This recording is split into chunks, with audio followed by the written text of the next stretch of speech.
So I just wanted to show you a new bike that we're building here.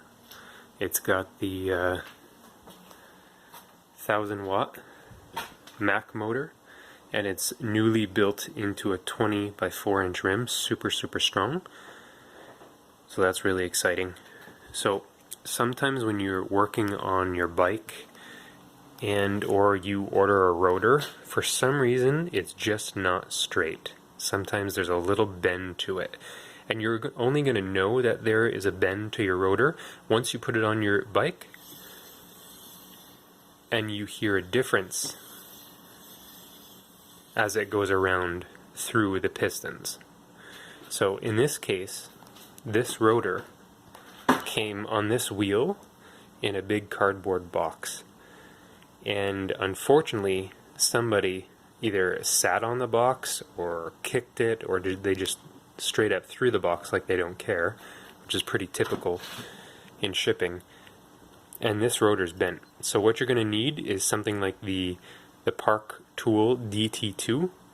This is specifically designed to give you really good grip and leverage with 2 slots. So I like to actually use this big slot. I don't really trust that small slot very much to go on and then tweak, but the big slot is easier for me personally.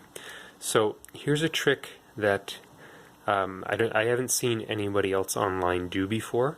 So here you're going to have your bolts for your brake, your pistons.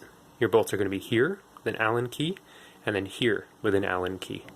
So what you can actually do is you can loosen those to help you have some movement here, which is just side to side, left to right, laterally.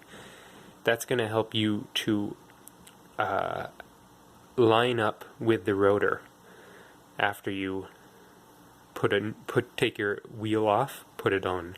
But for straightening, you can actually use that side to side lateral motion to help you find where on the rotor the bend is. So you just loosen it so it can move side to side, and as you slowly spin the wheel, keep an eye on it.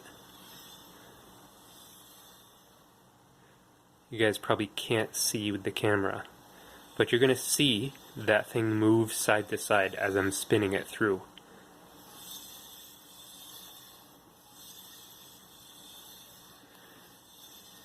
You're going to go by ear and by this visual going side by side. Locate where it's going off.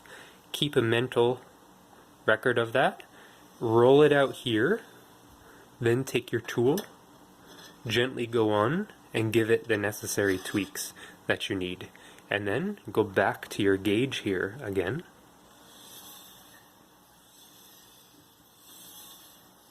And it's going to indicate whether or not you did it correctly. So loosening this, of course, is to give you some wiggle room to make sure your rotor is nice and in the middle there. But also, what you can do is use the side-to-side lateral motion as a gauge to help you see where the bend is on your rotor. So a little trick that I use to straighten rotors when we have either a really aggressive ride and or the packaging is just bent or dropped or whatever they do. I don't know what they do with their packaging, but that's a good little tip.